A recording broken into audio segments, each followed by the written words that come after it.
You're tuned into the Writing Community Chat Show, the live streaming YouTube podcast that brings you the stories of authors, screenwriters, and more.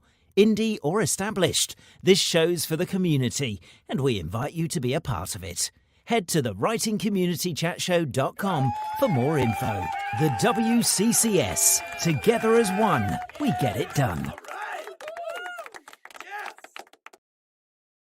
Hello and welcome to the Writing Community Chat Show.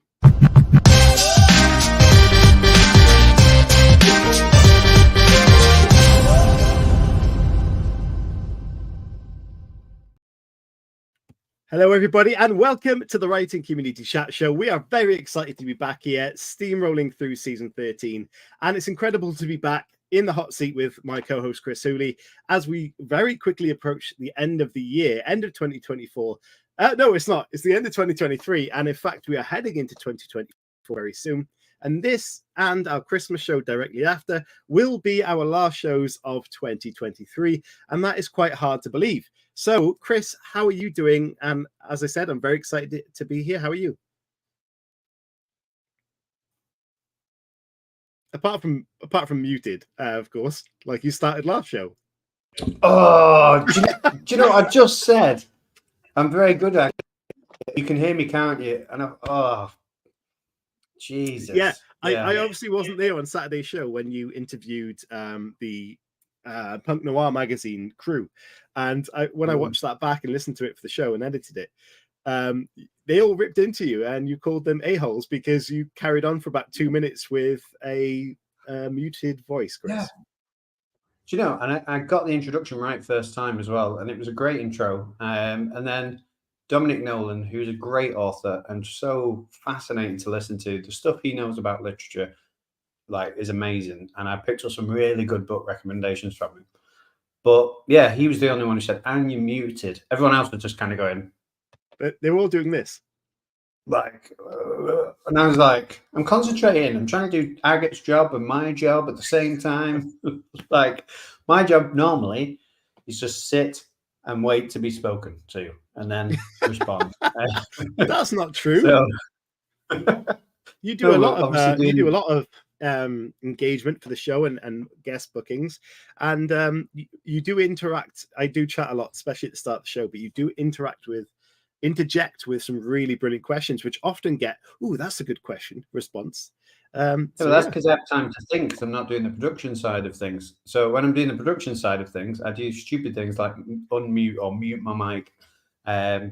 So yeah, but today is really exciting. Obviously, we've got a brilliant guest on first, and then we have a Christmas party after show, which is available to anyone who wants to come and join us and come and watch that. We're going to have lots of festivities. And yeah, we're going to drink some beverages. Yeah, we certainly are. So hello to everyone in the chat. Alison Hibbard, hello to you. Anya Pavil, great to see you all in there. Halo Scott, of course, fantastic. And Halo actually says 2023 has felt like 2 years. I feel that. I think it's been a long one. I mean, coming out the back of COVID and then feel like we're starting everything up again.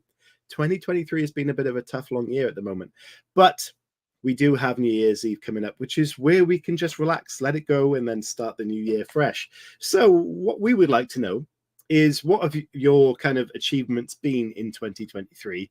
Doesn't have to be just in the writing world, but have you had any big achievements in 2023 to do with your writing, or else? Have you released a book? Have you won an award? Let us know in the chat. It'd be very interesting to see the accomplishments of the community. And if you're watching this live, please do hit the like button, of course, and subscribe and all that good stuff. Leave a comment in the YouTube video. But of course, the biggest thing you can do is ask tonight's questions some guests. No. Ask tonight's guests some questions. Ask us some questions and comment in the chat so you can chat to each other as well, because that's a really good part of the show. What about you, Chris? Any achievements 2023?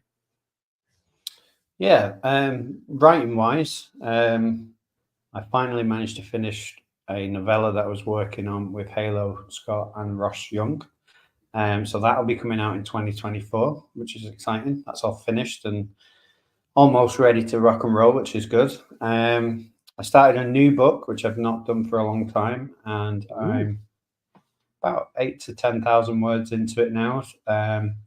So that's coming along nicely.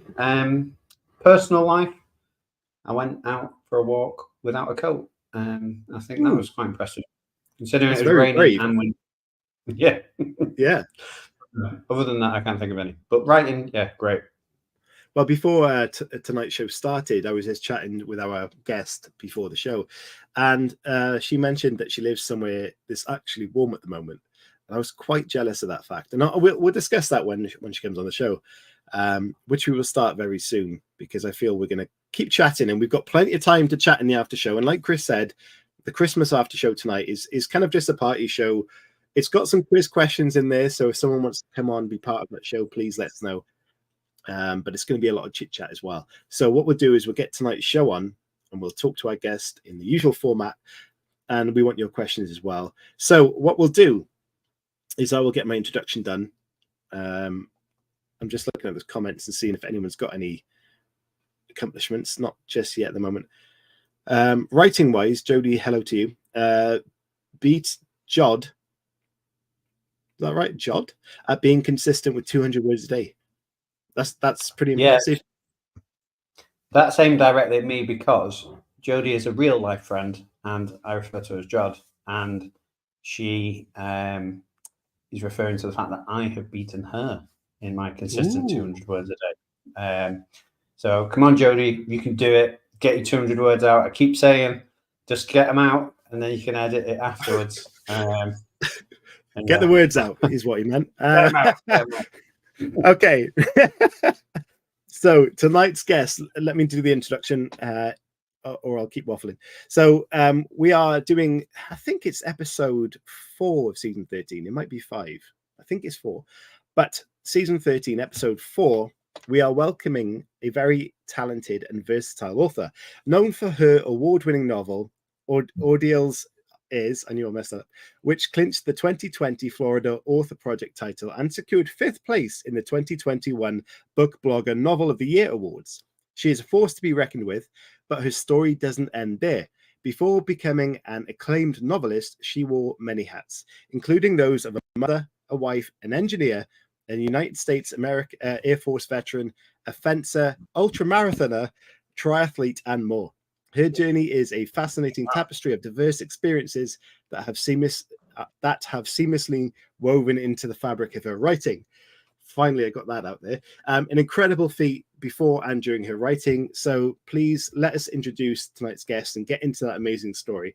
Please welcome Hayley Reese Chow to the show. Hello, Hayley. Hey, how's it going? We are good. Thank you so much for joining us on this very close to Christmas show. I hope you're doing well. Yes, thank you so much for having me. It is getting close. It is. I mentioned before we start the show, we discussed a little bit about where you're from, but can you let everybody know where in the world that is, please? Yes, I am from a small town called Niceville, Florida. Yes, it's called Niceville, and it's in the Panhandle, down south in the United States. So it is warm here. I just saw lizards crawling around today, along with our usual cast of weird animals. But so it's pleasant. It's nice. It is, yeah. Like Chris said, going out without a coat on at the moment is very brave in the UK because it is howling with wind and the weather's not great. But it's still being warm there. How warm kind of is it? Is it kind of like t-shirt weather warm, or is it still need a jumper warm? It's t-shirt. It's t-shirt level warm. Oh, so jealous. So jealous. Sometimes there's frost. Wow. Incredible. So how are you doing in general? The writing life going well, and Hayley's personal life going well, and the family life and all that stuff? Yeah, it can be a lot to juggle. So, but Into the Churn, my sci-fi book just came out in April of this past year, and the sequel is coming out in May of next year. So that's awesome. And I got I got 2 boys. They're 7 and 5, so they keep me busy. I mean, I think I was just telling you, I was like, after this, I gotta go take one to ninja class. Like, I wish I could go to There's a ninja class? There is a ninja class. They have like little ninja warrior classes. They're great. I want to go to ninja class. Alison is watching the show. Yeah, she says, Hayley, loved Into the Chin. I'm starting Midnight Falls today. So you have yourself. Yay. Thank you so much, Alison. I'm glad you enjoyed it. Amazing, yeah. Ninja class, incredible. So again, we talked about the weather. I know this is a boring topic, but it intrigues me when we speak to people from around the world. You mentioned lizards being outside, but we did briefly touch on animals encounters in the wild, and you said something quite amazing to me as a British person who often sees maybe a snail outside. What have you bumped into a couple of times this year?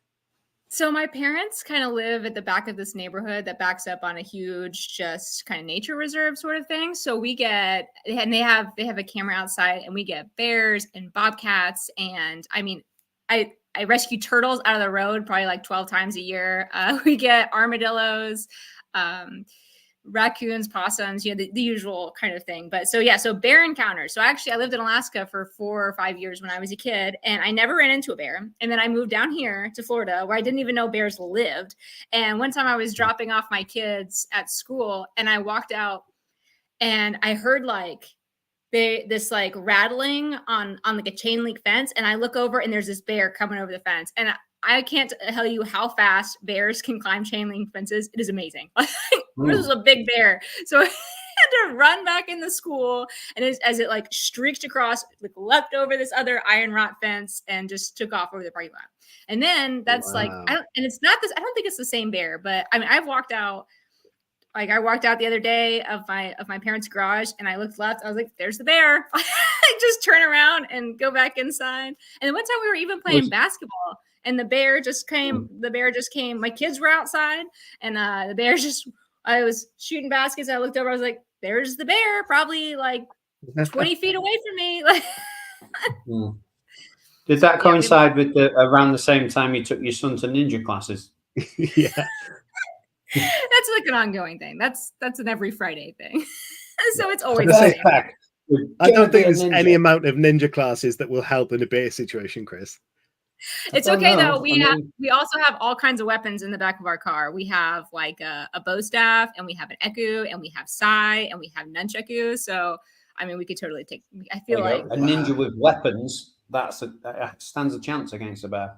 And the joke by Alison in the chat is gold. Go on. Have you seen it? Oh, is it the ninja bread man? Ninja class. I did not. Did you make them ninja bread man? I wish I was that clever. Yeah. Also, what an amazing concept for a story. A family driving around in America, and there's all these wild animals and bears, and they're just a family of ninjas with weapons in the car. I mean, I love that. You make it sound weird. It's totally normal. Yeah, I'm sure. Okay. Well, what if it is the same bear, and it's like a reincarnated person that's trying to get back to talk to you, and you just keep running away from it? I mean, it could be. He's pretty friendly. He seems okay. That's what I'm saying. Anyway, this is the writing community chat show, so we'll talk a bit about writing for a second. I mean, we'll go back into the random stories. Don't be afraid of that. Hayley, our first part of the show, even though it's maybe 15 minutes in talking about beers, which is all good. It's called The Road to Writing. So I'm going to play a very quick video, which is Introduction to Road to Writing. And then we will get your backstory in terms of how you stepped into the writing world and what the inspirations were for you. So here's part one.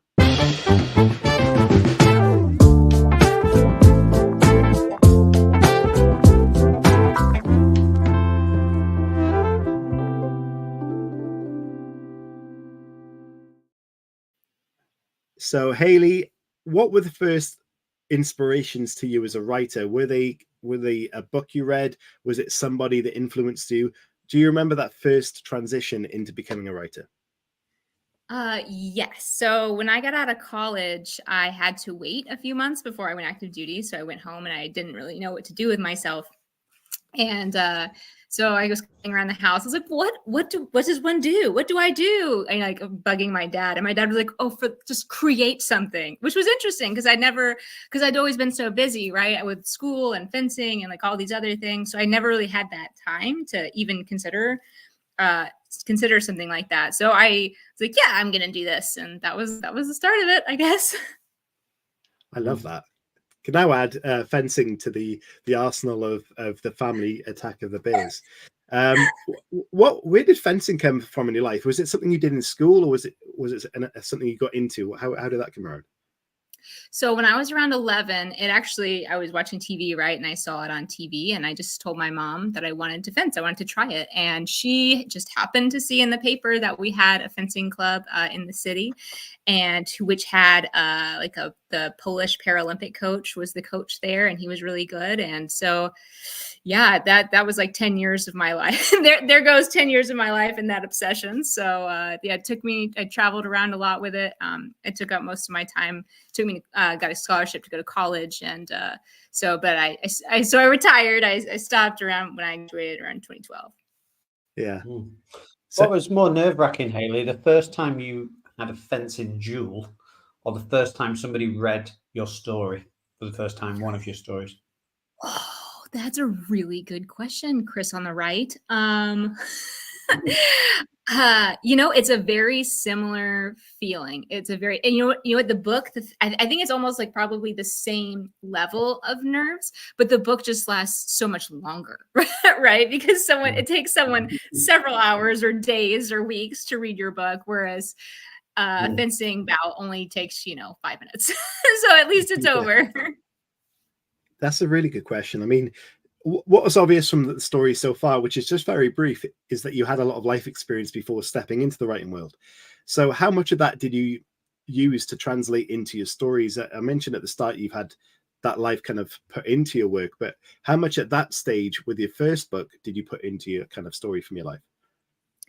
With the first book, I feel like I was still really decompressing from that athlete life of like really high pressure and kind of the ups and downs of young adulthood and college. And so that's really what I wanted to capture it in this fantasy world that I think I had been daydreaming about for years, that I was going to, in my mind, to escape. And I just finally wrote it down. So, but in that, I really did want that to kind of give them the feeling of athletes and the way that they use their magic. And it's very hard and there's high stakes and there's a lot of pressure. So that's kind of what I brought at least to that first book. Yeah. I mean, mentioned in the preview for the show was the fact you're a marathon runner. And I know people who are marathon runners, and they say that you need to switch off mentally and be able to distract for yourself for a long time during times of uncomfort as well. So is that something that you use when it comes to becoming a novelist, where you sit down for hours on end and you have that focus for the duration of your, I guess what becomes in as a writer is mental fatigue? Do you kind of feel like you have strengths from your athlete career that can benefit that writing kind of phase? Absolutely. Ultramarathoning is a really interesting thing because there is a lot of pain, right? And there is a lot of it just you kind of almost have to have faith, right? That you are going to get there as long as you keep taking putting one foot in front of the other, essentially. And I feel like writing is very much in that same way, in that it is such a long-term endeavor, a long-term passion. And you just kind of have to have that faith or that confidence that you'll get to where you're going to, as long as every day, you write those words, you'll get there. But also I feel like it, just as far as the disappointments, right? I feel like fencing, especially and sports in general, having to deal with loss and just crushing disappointment is a thing that we also have to deal with a lot in the writing community. So I think it gives you that mental toughness to keep going. Yeah, definitely. Hayley, when you run a marathon, obviously there's challenges along the way. And when you're writing a book, there's challenges along the way. I keep drawing comparisons between the two because it seems relevant. But what are your challenges when writing a first draft of a novel? And what are your challenges when you run a marathon? And how are they different? And how do you overcome them both? So it's interesting. A first draft, I feel, for me, I think the first draft doesn't have as much doubt as maybe even the revision process. I feel like I don't have that crushing doubt until I have to pick up that first draft, that I have to like convince myself that it's not terrible, right? That it is fixable. But I think having to deal with the doubt, because it's, for me at least, it's always present. Like, is this any good? Is this worth it? Is this a story that is telling? And then in a race, the doubt is similar, right? In that you are tired and you're hurting and there's a part of you that has to say, is this worth it to me, to put myself through this to get to the end? What am I actually trying to achieve? And I think that mentality can just wrap around your head. You really have to understand why are you doing it? Yeah, that's definitely comparable. So when you've written your first book and it was out there and you had actually people putting their feedback into you, how did that make you feel in terms of what? Don't laugh, Chris. So you were having feedback. Change your phrase. So you're having their feedback, receiving it. How did that make you feel? It worse. And that influenced how you wrote your next book. I mean, it's scary. It's so scary. I mean, even thinking about it now, I'm like, oh, I'm scared. Like, but you know, it's funny because I always feel like one of the things that I do to try to protect myself is I try to set my expectations extremely low. So with my first book, I was like, you know what? All I want is for one person to like it. You know, I just one single stranger. That's all I'm going for. And it's funny. I always joke. You know, of course, I was like having these anxiety dreams about like people, you know, reading my book. And in one, like I had this really good dream. I woke up and I was like, oh, that was like the best dream ever. And it's because I had gotten a 4-star review. So I joke with my husband. I was like, in my best dreams, I was dreaming of 4-star reviews. But in general, though, I just treat it like I just try to think of it as a gift, right? And it is like I do really take that feedback to heart as I'm trying to write the next book. I try to reflect on how I can grow, because that's what it's all about for me, is how do I get better, and what did people like and what did they not like, and how can I stay true to my own style. So definitely I read those and try to just fight these down. You've mentioned twice now, Hayley, about the reason why you do it in terms of like running or doing anything, I should imagine. But have you found the reason why you write yet? And if you have, what is it? Yes. So I write.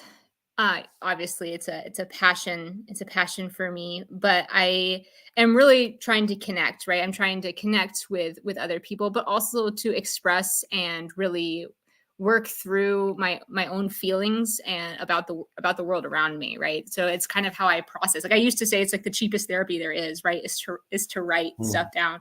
And so whether it be joy or happiness, and actually I was telling one of my friends the other day about writing, and I was like, I just love living all of these lives and these experiences. It's almost like with every book I write, I get to fall in love again, you know, and just the feelings that I can have through that, and then that I can also pass on to other people and share. So, but it's all about growth for me. And when it really comes down to it, is am I growing as a writer? Am I enriching my life? Am I enriching other people's lives? And that's where the why comes in for me. Do you have a core to that why, in terms of like, these are the things that I love to explore? Maybe not so obvious in your books, but to you, like, you are really sure I'm writing about this. I may not say that I'm writing about this, but I know I am. And, you know, a lot of people have talked about personal trauma and all these types of different things that they incorporate into their fiction. You don't have to tell us, but do you have something that you're like, you know, when I pick up a book or when I'm midway through and I reflect on what I've written, I go, bang, oh yeah, I'm writing about that again, just doing it in a different way? You know, I you are spot on. I do feel like it's funny because it does hit you in the middle. You're like, this is about this again. And I really do, at the core of my books, since I write young adult, I really think most of them are about the main characters finding who they are and finding that they are capable of more than they ever thought they were. And really, that's also what running was about for me. Like, as I ran, you know, I ran regular marathons, and then I ran 50 miles and 50K and 100K and 100 miles. My mom was like, well, why are you doing this? And I said, well, I want to see how far I can go. I want to find my limits. And so I think I write about characters that are finding that out about themselves, that inner strength. And that's what I want people to take away from it, is that they are capable of so much more too. Did you find that with running there was a limit, whereas with writing there's not the same limitations because there's always something else that you can write about? But running, I suppose, you can only run for so long and for so far before your legs decide to give up. So your mind will always give up before your legs. like even at the end of 100 miles, I could have gone 101, 102, 103. So it's definitely that mental challenge. And there's always different races, right? There's mountain races, and there's my sister, actually, she does these multi-adventure races in like places like South Africa and Fiji, where they're sleeping for like 20 minutes at a time and like crossing hundreds of miles. So it's funny. Wow. She basically explores running and her limits in a different way. But I think we all, even in writing, we have those limitations because our lives, we're not just writers, right? In a void. We have all these other parts of ourselves in our lives that we have to fit around too. Wow, it really puts my putting off a 3-mile run this week really into perspective, doesn't it? 3 miles is more than me, mate. Well, do it. So there you go. We're looking at obviously parts of your writing career, and there's a lot you've put into there through mental sort of battles and self-exploration. But what tip as a writer can you pass on to someone who might be new in the writing game that you've learned from, say, writing book 1 to book 2? Oh, yes. So one of my favorite writing tips that someone else gave me was like a Banksy quote, and it was learn to rest, not quit. And that was so powerful because I remember when I got my first book back from an editor, and the editor was so brutal. It was demoralizing. I was like, oh, like I thought this was done. And they're telling me like rewrite it. And so I had to put it down, and I put it down for about 3 months before I came back to it. But I came back to it, right? You can rest. It's not quitting. Even if you're not writing today or tomorrow or this week or this month, you're still a writer. You can always come back to it. So learn to rest, not quit. And also find a friend, because it's better with friends.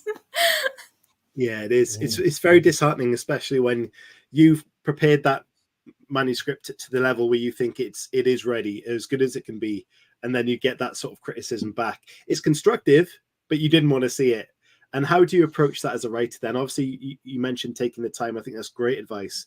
But how did it affect you mentally? And then how did you take that first step back into it after that break? Oh, yeah, I was totally crushed. And actually what I did, is I actually got into microfiction a little bit, which I still do, doing 100-word challenges, or even, the very short story 365, to almost build back that confidence and in a very low commitment, try to improve my writing on a line level, and for that basically immediate feedback. So that was actually a good way to build back my confidence until I was ready to attack, a 70,000 word novel. so much problems. But now that I've written multiple books and gotten feedback all over the place, I much more have a system for how to deal with it. I put it in my own words. So that's like one of the things I do is I cut out everything except what I need to do. And then I bulletize it in my own words. So I make the feedback into actionable things. I make it into actionable things. I write it in my own words, and that makes it so much better. For whatever reason, taking it, like me saying it to myself, is different than someone else saying it to me. So, and that way it works a lot better. Yeah. Hayley, I'm intrigued to know, as somebody who's done microfiction and obviously full-length novels, like I've really gotten into reading books from like the 1940s and things like that at the minute, and they're like between 40 and 50,000 words long, and that's it. Like you're in, you're out, it's done. So do you think readers have developed more endurance for entertainment and for books? Because, young adult, 70,000 words. Most adult books are around 100,000 words, if not more. Why do you think that is? And what do you think the challenge is as a writer today trying to entertain readers for that amount of time? It's interesting because I feel like there is a duality to it, right? Because in YouTube and Instagram, you're seeing these short reels. You're seeing these entertainment slices that are 10 and 15 seconds. And so I don't, it's hard for me to think that people might necessarily have a longer attention span. And I feel like, you know, it's funny because even in movies we see them stretching things, right? They take the third Hunger Games book and they split it into 2, or they take the Hobbit, right, which is and they split it into 3 movies. So it does make me wonder about the business side of it versus people's attention spans. And I feel like, I mean, for me personally, like I love fast-paced books. So I love the shorter books. I'm like, yeah, let's get in, let's get out. Tell me what happens, and let's call it a day. And I think that's also why I personally gravitate to young adult, because I feel like young adult does have a faster pace. But it is, I do feel like there is a section of the reading community for sure that loves those just in-depth worlds, right? Get the Brandon Sanderson books and those, you know, the 8 book, 9, 10, 12 book series that are their whole world that they can hold on to. And sometimes I do wonder that series mentality, right? We live in a world right now of remakes and of sequels, where it's like once something is a hit, it's a safer bet, right, to make a sequel and another sequel and another sequel rather than something new or remake it, right, and try to mine that nostalgia. So I don't know. There's a lot of confluence of factors there, but long books aren't really my game. So I think I would struggle with that myself. I think you've nailed it on the head there. I went to see Wonka yesterday, and only because the family wanted to go, but I was dreading seeing it. Yeah, you're on your own, Agate. Come on, you can open up to it. I went to see Willie, of course, but I wanted to go and see it. I didn't want to go and see it, and it was because of what you said. We just seem to be regurgitating a lot of stuff these days, and with the series, I think you've got the generation differences between the modern generation, where you're speaking about the quick attention span and they want the instant gratification of that video and move on. And so when you've got people of our generations that want to get into a bigger book or a series, we're looking for that escapism. And I think we're in a very fragile time where the crossover is very different. So it's going to take an evolution of the writing world to discover how we adapt to that, if that makes sense. And I'm not sure how that approach will look like in maybe 5 years or 10 years. Yeah, for me, bring back the 50,000 word adult novel. Some of the best books I've read are the short books. And if you think about all the classics and you go back to books that you would have studied at school and things like that, again, really quite short, but still brilliant. And I think, you know, if you're going to, for a writing point of view and a purely commercial point of view, let's say you produce 2 books a year at 100,000 words, that could be 4 books a year. Now, for your income, that could be huge because you know, that can make a massive difference. I'm pretty sure some of the biggest novel adaptations are novellas. Some of the biggest films that came out of them. So, you know, it's a thing.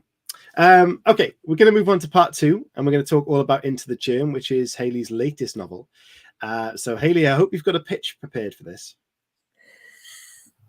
I'm ready. Is this the time? Oh, yes. No, it's not time. After this little video, normally some people go, "Oh no, no, it's good." So, part 2 of the show coming right up.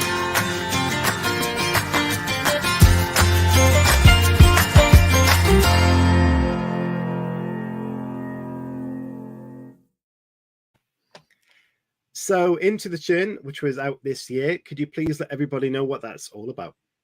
Yes. So Into the Churn is a young adult science fiction novel about a terraforming intern who lives on this very stormy, dangerous planet. And she enters the deadliest and most lucrative race in the system to try to save her mother's terraforming lab. And while she's there, her partner is a very salty ex-prodigy runner, and so they have to work together to basically essentially save the terraforming prospects of their planet in this very dangerous storm race. Amazing. The first thing to note, obviously, about this story is that it's set on a planet, and you've got a whole system there that is a fictional world. How did you approach that kind of world building process, and what were the challenges for you? Yes. So I had written young adult fantasy before, so I was familiar with world building. But this is my first science fiction, so that was super exciting, and I love science fiction, so I wanted to try to get it right. So I did do some research into the closest habitable planets to Earth and what size they were and what gravities they would have, and possible climates, and just some speculative thought on how terraforming would work. And from there, it's actually interesting because when I approached my dad, I was talking to my dad about this idea. I was like, I really want to do a race. I want to do a race. I want to make it sci-fi, and I want them to be on a backwater underdog planet vibe. And he was like, and I was actually asking about technology. I was like, what kind of technology do you think would really fit? And he's like, well, in science fiction, I think it's really less about the technology and more about the social implications of the technology. And that was like, okay. It's like, all right, stop everything. You right. And so actually that's where they a big part of this book is also they call it virtual society, or VSOC, and that also plays into they have these they call them GOGs, and they have chips where they're basically always kind of connected to virtual society and VSOC, and how that also affects the race, as well as their top suits that help them survive. So that was really cool. From understanding that, like being like, when I say like, okay, these are the technologies that I'm thinking, which are extrapolations of some of the technologies that we have today, how would that change our community, our society? So that was kind of where I took off from there, which was interesting, right? Because it's like in fantasy, you're just kind of like, okay, magic. What do we like? And then versus this, I feel like I definitely took our world and I was trying to like extrapolate. So it was really interesting. Because you always get the people that will criticize in some way the what would be the reality of that future technology, right? There's always someone that pulls that out and says, oh, that would never happen. Have you had that kind of feedback yet? I have not yet. It is interesting too, because this book is different. It was also my first dual POV, and it has a very large romance component to it, as they are racing partners as they try to do this. So it's almost like a very relationship centered underdog sports story, and the technology is very much the background. So I haven't had anyone yet who has focused on the technology. Nice. So Hayley, from a technical point of view, like I struggle when I probably got about 8 characters in the start of my new book, and I'm like, who are they again? Like, who did I write it? What scene have I done? Like, how do you navigate that when you've got multiple characters, multiple perspectives, complete fictional world that's set, and you're trying to make it as scientific as possible and, you know, as believable as possible? How do you manage all that to get a first draft out?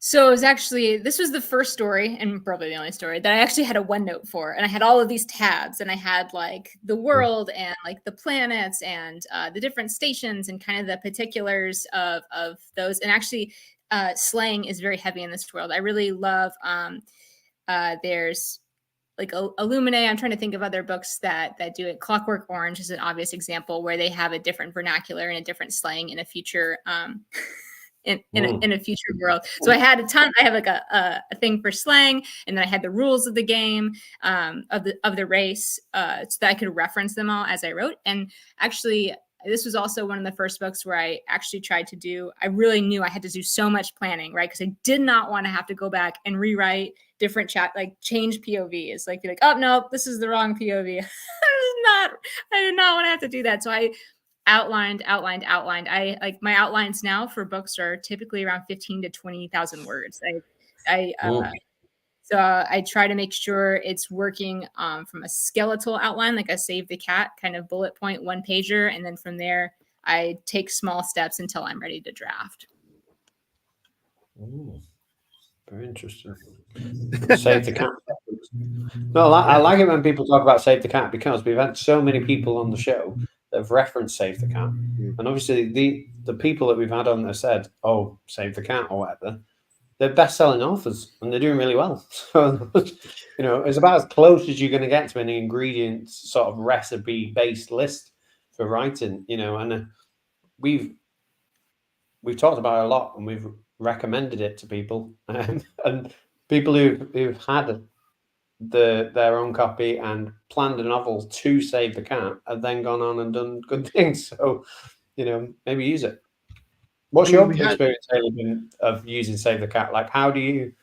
Because it is, I say it's an ingredients or recipe style, but obviously it's still very limited. Like, it might help you make a cake, but you still got to put your own toppings on the cake, fill the cake with whatever you want and flavors and stuff like that. So it's still a lot of legwork for the author. But what's your experience of it? So I think what really sold me on Save the Cat was I had already written 3 books when I picked it up, and I could go back to my books and I was like, oh, I have all those beats. So that was wild. I was like, okay, I'm already unconsciously doing this. And then so from that, I mean, that was a huge selling point for me. And then just really it took, I used to have this Word doc of like ideas of how I would, different story arcs that I wanted to explore. But of course, I think as we all know, you only get a new story idea when you're like 50% through a different book that you're writing. So for me, Save the Cat was almost like a bookmark. Like I was like, okay, I'm going to pause for 1 hour, 2 hours, and I'm just going to hit these beats with this story in my head. And I may or may not come back to it, but it was enough. Like that was enough for me to almost like a placeholder for that idea. So that's what I love kind of most about it. I feel like I do flex sometimes. Like even though I'm hitting the beats, there is some flexibility in the pacing there of how things happen. So Hayley, how do you take? Sorry, I was going to say, how do you take an idea that you've mapped out through the Save the Cat structure? How do you know that idea is good enough? Because obviously, I'm guessing a lot of your ideas now, because you've been doing it a long time, are hitting the beats and are hitting the sort of, and would make a very good novel, and you can probably sell the idea to somebody else and they do a great job. How does it go from that for you to, I'm going to write this because this is the next thing that I want to say to the world or communicate with the world or connect? That is a really good question. So I think it used to be that I was like, what am I feeling most strongly about? Which of these is really I'm most excited about, right? Because of course, like I write for me, but now I do actually try to look at the market, which is like more of a depressing thing to say, but it is true. So I actually just wrote a young adult kind of rom-com last November, because when I was querying into the churn, everyone was saying young adult sci-fi doesn't sell. Young adult sci-fi doesn't sell. Young adult sci-fi doesn't sell. And looking at the market, it doesn't do as well as others. And also what I was seeing when I was looking at agents and publishers, everyone was like, who has young adult contemporary? And I was like, okay, I could have young adult contemporary. Like that could be me. And so I did specifically write that to market. And then that was the first book that I signed with an agent with. And so then after that, I was thinking, well, what would a follow on to that be, right? If thinking in my writing career, right? If that were to take off, what would, a similar story be? So I do have those thoughts now in a sad, depressing sort of way. I think it's great that you are taking the time to look at the market and approach it in that direction. And there are people out there who will write this story because they believe that's the story they want out there, and that's fine. But if you are looking to go down the path of being signed and you want to achieve that goal, then I think there are certain things you need to achieve. And you obviously targeted that and it's worked for you. So I think anyone looking in wanting to do the same needs to take that sort of professional step towards that as well. Jody says there's a new Save the Cat for YA writers, apparently so.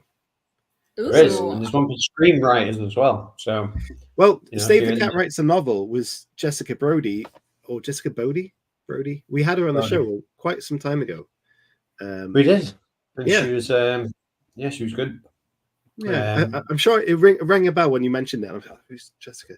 But Hayley, I was going to say, with contemporary, like young adult and contemporary romantic fiction, for again aimed at young adult, what's the difference? Like, because I remember being a young adult, and I think some of the problems I had back then were probably more complex than the ones I've got now. So, what was the difference? So what was the difference between contemporary romance and like a sci-fi, or between like young adult and an adult? Young adult and then writing for adults. So like, what is the difference there? What are you trying to do?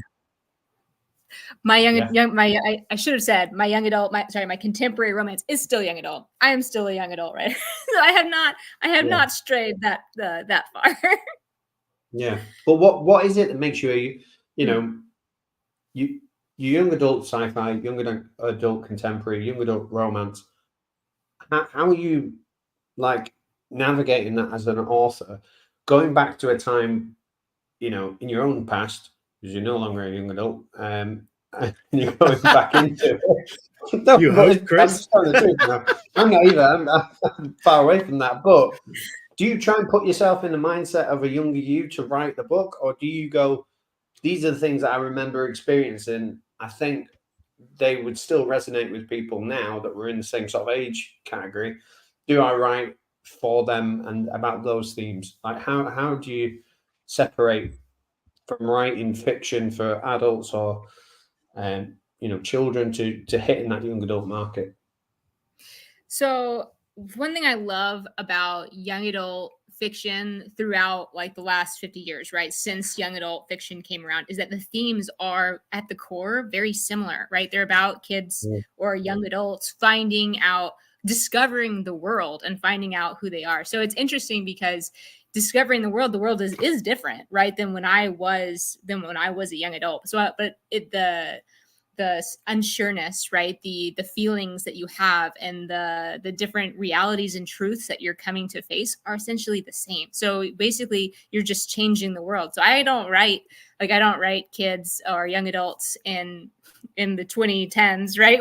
when I grew up, I take them into this decade, and for the most part, they are worlds that I am familiar with, right? The sports world, very similar. And I have kids now, so I see what they're going through as well. I have nieces and nephews that are dealing with different things and are parts of different communities and I'm curious about them, right? I love going to learn about them, like what's going on now,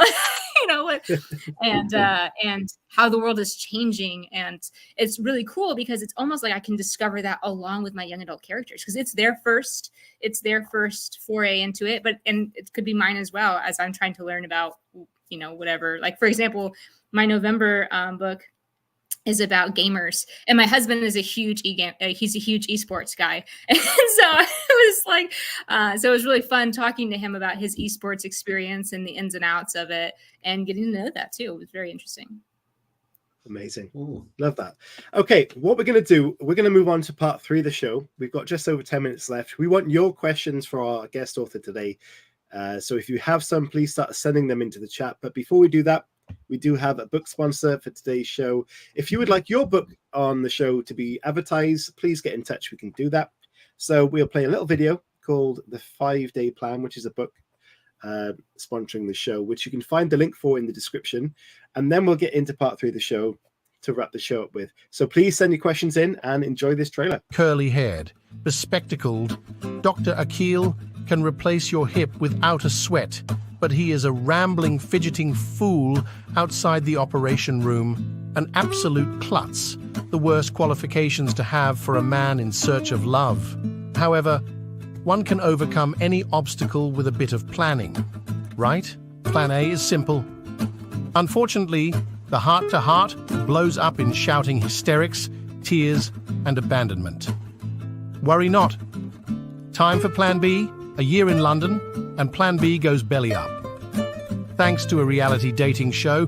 Anyway, who cares? Akil has his plant babies, Priyamvada, Ms. Fancy Pants, and Zami.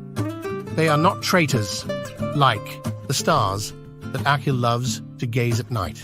The Twinklers conspire to bring the dark enemy back into his orbit. Nope, not happening. Akil has a plan. This time, a 3-letter one. Plan KDA. Keep Dan away, but it is not easy blocking the player, hell-bent on dribbling his way past Akil's defenses one accident at a time. Ready to score? Add the nosy Keely matriarch and her 2 sidekick clowns to flying forks, tripping legs, and an accomplished kiss coach. Our Akil is in deep trouble. This well-rated novel has been called a delightful and heartwarming tale that blends humor, mishaps, and unexpected love, and is available now. Please support the authors that support the Writing Community Chat Show. If you would like your book advertised here, simply email us at thewritingcommunitychatshow@gmail.com. So there you have it, the 5-day plan. You can purchase that now with a link in the description of the show. Thank you for sponsoring the show. And we're going straight to part 3. So send your questions in. This is Community Questions.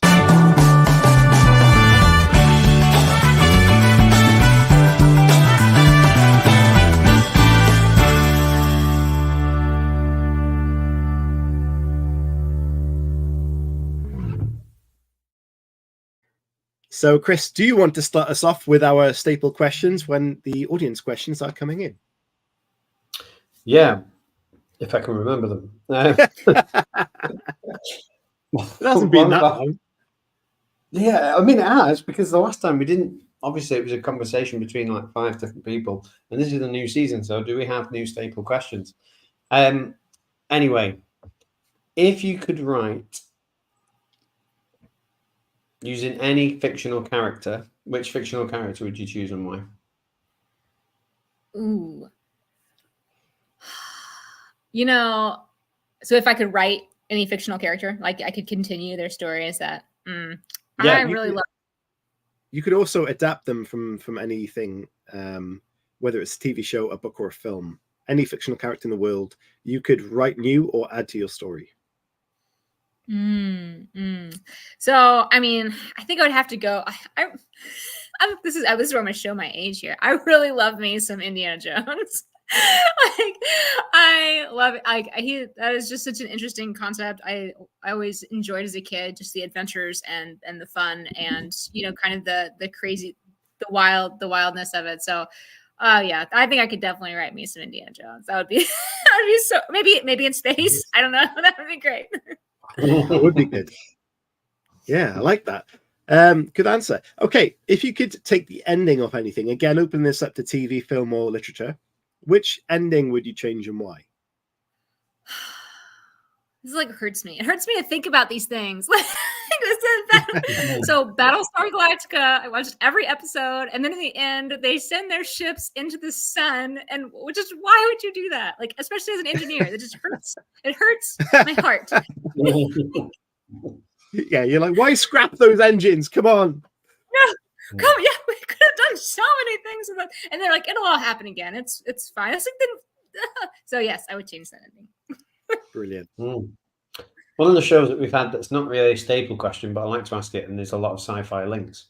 If you could send any piece of fiction that you've written, so it doesn't have to be one of the novels that you've released, into space, knowing that somebody out there would find it and read it, what would you send and why? Oh, I guess I would send. I guess I would send Into the Churn. I think I would send. It's spacey. It's got a lot of. It's uplifting. Some of my stuff is kind of darker, and I don't want to scare anyone who's gonna like. I don't know. Like someone would be like, "Oh man, this person is disturbed." Like, so I think Into the Churn. It's uplifting. It has a lot of different themes. I think that are common, and characters are. Yep, that one. I'd love it if they got into the Churn and then their sort of slang language was the same, and they were like, "Oh my god, like it's Rad's so rude! Like how dare she's saying these things?" Yeah, we race on our planet. They've got a race on this planet. That'd be great. Okay, let's get some questions from the chat. Alison, you have got a question for Hayley. She says, "Hayley, what's the young adult cutoff age? Asking for a friend." Ooh, so that is like, I think that's kind of a hot topic because new adult is trying to be a thing, but it's not quite a thing yet. And so typically, I'm confluencing that, right? To like young adult audience is supposed to be 12 to 17, but what we're seeing a lot of is people writing essentially new adult themes and new adult characters into a young adult to try to bend it in a broader market. So it's kind of tough. So technically speaking, I think your main character is supposed to be 17 or below. However, I feel like I've seen young adult books with young adult themes that are 18, 19 in the college age frame. So it depends on the themes, right? If you're going to go darky dark, you're going to get out a young adult no matter how old they are. Nice. Good advice there. Thanks for the question, Alison. We have a couple from Jody, so let's start with this one. Having written so many stories, who is your favorite character you've ever written, and why? Oh, those favorites is always tough. You know, you like love all your children, like all your book children. I do really love Ezrin though from Into the Churn. I'm kind of like in the Into the Churn mode too, since I just finished the sequel. But because she is an engineer, right? She's a terraforming intern, and I love that she has sciencey background, but she's still very brave and tough in ways, in different kinds of ways. So, and she's fun too. You know, she's silly, and she's has some self-confidence things. I feel like she comes off as very real. So probably Ezra. I think we would get along. We'd have fun. Yeah, I feel there's a lot of self-reflection in this character for you. Yes. I feel like with each book, I'm trying to process something different. Ezrin and I similarly struggle in school with school things. So I like putting in little parts of myself into characters. You know, they have, they're different in their own ways. Like Ezrin is very good she thinks long-term, right? And she's very tough, and she's very kind. She's much, much kinder than I am, I'm sure. And she thinks bigger. She has more grander, kind of more noble intentions, I feel like. But yes, she hates waking up early, and she's always late to everything, and her grades aren't great. So I totally vibe. Like, yeah, Alison says Ezra is a great character. I love her. That's a good feedback. And one more from Jody before we finish up with our final questions, Chris. That is, you said that you like to write about themes important to teenagers and their experiences of growing up. What element of growing up do you convey? Do they convey? Sorry.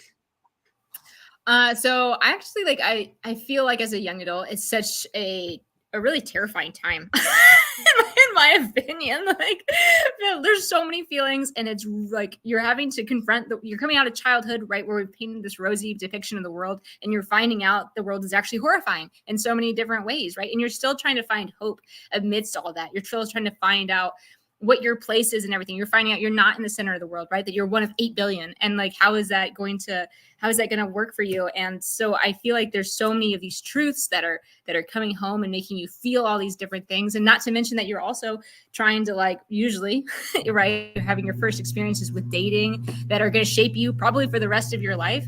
So, I mean, the stakes are high.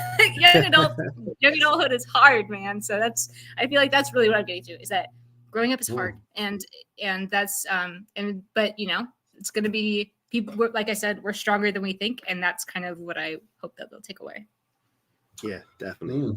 That's really interesting. I'd love like a series of books that was done from like 3 point of views, where it was the sort of youngest child in the family, the teenager, and then the adult, and all the events were sort of interlinking, but it was from different perspectives. I think that'd be really good. I don't know why I said that.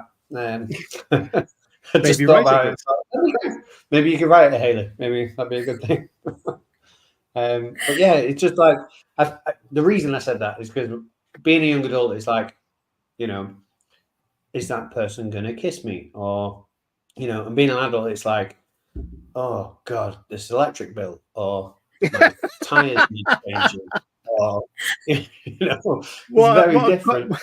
What a contrast, eh?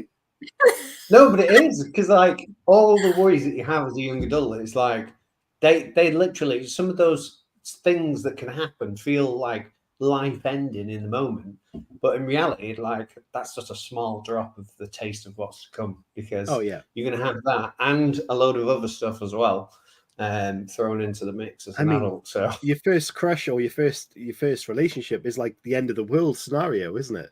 But then, as you mentioned, growing up, you realize that is just a very small dent in the world. So, yeah, electric bills. Whew. Well, thank you for your questions, guys. We've got like a minute or so left. So, Chris, just before we get into your final questions, the morbid ones, Hayley, you mentioned book 2. When is that due out? That's due out in May of 2024. Into the Fire. Into the Fire. Love it. Chris, go for it. Yeah, I've got a couple of morbid ones. This has become a staple one. So obviously we are aware that this is being filmed. It's on YouTube. It's going to be there forever. It's going to outlive all of us. What would your advice be to somebody who is to take on your body of work and work with the characters that you've written? Oh, that is a really hard question. My advice to someone, at